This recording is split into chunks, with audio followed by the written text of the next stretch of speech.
دیوار کے پیچھے کی آواز۔ اسلام آباد کے مضافات میں ایک پرانا آدھا ٹوٹا ہوا گھر تھا جس کے بارے میں مشہور تھا کہ وہاں سے رات کے وقت کسی کے رونے اور سرگوشی کرنے کی آوازیں آتی ہیں۔ لوگ کہتے تھے کہ اس گھر میں کئی سال پہلے ایک خاندان رہتا تھا جو اچانک غائب ہو گیا۔ کسی کو نہیں معلوم کہ وہ کہاں گئے، مگر تب سے گھر خالی پڑا تھا۔ احمد، جو ایک نوجوان فوٹوگرافر تھا، ایسی پراسرار جگہوں کی تصویر لینا پسند کرتا تھا۔ ایک دن اس نے طے کیا کہ وہ اس گھر میں جا کر رات گزارے گا تاکہ حقیقت جان سکے۔ دوستوں نے اسے بہت منع کیا مگر وہ ضدی تھا۔ وہ شام کے وقت کیمرہ لائٹ اور ایک نوٹ بک کے ساتھ وہاں پہنچا۔ گھر کے اندر داخل ہوتے ہی عجیب سا بوجھ محسوس ہوا، جیسے ہوا میں کوئی انجان دباؤ ہو۔ اس نے سوچا شاید وہم ہے، مگر جیسے جیسے رات گہری ہوئی ماحول زیادہ پرسرار ہوتا گیا۔ گھر کے اندر قدم رکھتے ہی احمد نے دیکھا کہ دیواروں پر پرانی تصویریں لگی تھیں، مگر ان کے چہرے دھندلے ہو چکے تھے۔ کہیں مٹی، کہیں مکڑی کے جالے اور کہیں کسی کے ناخن کے نشان۔ لائٹ جب دیوار پر پڑتی تو لگتا جیسے تصویریں احمد کو دیکھ رہی ہیں۔ اس نے دل ہی دل میں خود کو حوصلہ دیا اور اپنی نوٹ بک میں لکھا، ابھی تک کوئی غیر معمولی بات نہیں۔ مگر جیسے ہی وہ سیڑھیاں چڑھنے لگا، اوپر سے کسی کے قدموں کی آواز آئی۔ وہ چونک گیا۔ لائٹ اوپر کی جانب ماری تو کچھ نظر نہ آیا۔ اس نے آواز دے کر پوچھا کون ہے؟ جواب خاموشی میں گم ہو گیا، مگر پھر دیوار کے پیچھے سے کسی عورت کی دھیمی ہنسی سنائی دی۔ اس کے جسم میں جڑجڑی دوڑ گئی۔ اس نے ہمت کر کے دیوار کے قریب کان لگایا۔ اندر سے کوئی سرگوشی کر رہا تھا، واپس چلے جاؤ، یہاں کچھ ایسا ہے جو تم سمجھ نہیں سکتے۔ احمد کے قدم تھم گئے مگر اس کی جستجو رکنے کا نام نہیں لے رہی تھی۔ اس نے سوچا شاید کوئی بے گھر شخص اندر چھپا ہوا ہے۔ وہ آہستہ آہستہ اوپر گیا۔ وہاں ایک کمرہ تھا جس کا دروازہ آدھا کھلا ہوا تھا۔ اس نے لائٹ ماری تو دیکھا کہ پرانی کرسی پر کسی کا سایہ بیٹھا ہوا لگتا ہے۔ دل کی دھڑکن تیز ہوگی، لیکن جب وہ اندر گیا تو کرسی خالی تھی۔ اس نے کیمرہ نکالا اور چند تصویریں لی۔ کیمرے کے فلیش کے بعد ایک لمحے کو دیوار پر انسانی شکل ابھری اور فوراً غائب ہو گئی۔ احمد نے تصویر دیکھی۔ فریم کے پیچھے واقعی کوئی عورت کھڑی تھی جس کا چہرہ واضح نہیں تھا۔ وہ چیخنے ہی والا تھا کہ اچانک دروازہ خود بخود بند ہو گیا۔ ہوا بند، لائٹ بجھ گئی اور صرف سانسوں کی آواز باقی رہ گئی۔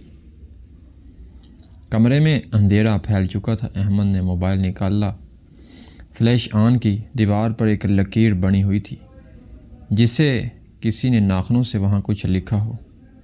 قریب جا کر دیکھا تو انگریزی میں تحریر تھی، ڈو ناٹ بریک دا وال۔ اس نے سوچا شاید کسی نے مذاق کیا ہے، مگر اسی لمحے دیوار کے اندر سے دھیمی سی آواز سنائی دی۔ اس نے خوف کے باوجود ہاتھ وہاں لگایا تو محسوس ہوا جیسے دیوار کے پیچھے کوئی حرکت کر رہا ہو۔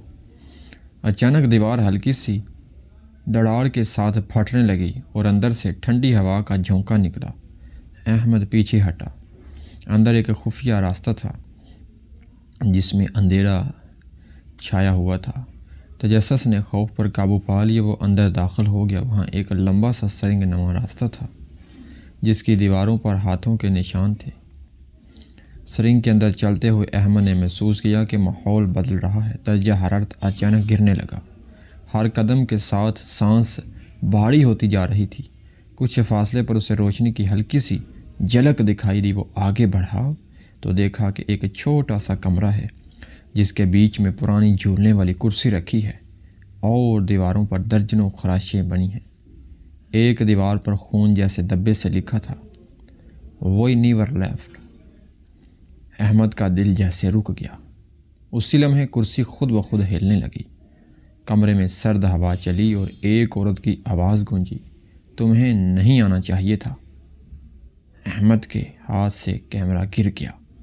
روشنی بند ہو گئی۔ ایک لمحے کے لیے مکمل اندھیرا چھا گیا اور پھر کسی نے اس کے کندھے پر ہاتھ رکھا۔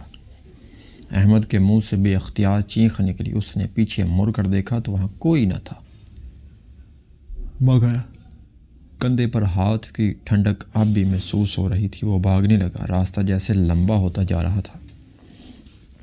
ہر موڑ پر لگتا کہ کوئی اس کے پیچھے ہے۔ سانس سے پھولنے لگی۔ آخر کار وہ دوبارہ اسی کمرے میں پہنچ گیا جہاں سے نکلا تھا۔ دروازہ بند تھا۔ دیوار پر آب تحریر بدل چکی تھی۔ "یو کین ناٹ لیو نو"۔ اچانک کمرے کے کونے سے کسی کی ہنسی گونجی۔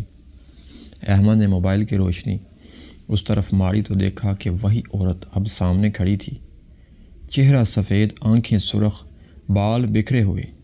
اس نے بس اتنا کہا، "اب تم بھی اس دیوار کا حصہ ہو"۔ صبح جب لوگ وہاں پہنچے تو احمد کی گاڑی باہر کھڑی ملی، مگر گھر کے اندر کوئی نہ تھا۔ صرف اس کا کیمرہ زمین پر ٹوٹا ہوا ملا۔ کیمرہ آن کرنے پر آخری تصویر میں احمد ایک دیوار کے ساتھ کھڑا نظر آ رہا تھا اور اس کے پیچھے وہی عورت مسکرا رہی تھی۔ لوگوں نے کئی بار کوشش کی کہ اس گھر کی مرمت کریں، مگر ہر مزدور چند دن بعد بیمار ہو جاتا۔ آخر کار گھر پھر خالی کر دیا گیا۔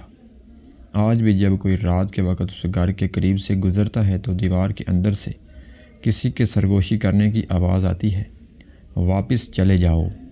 دیوار کے پیچھے جو ہے وہ اب آزاد نہیں۔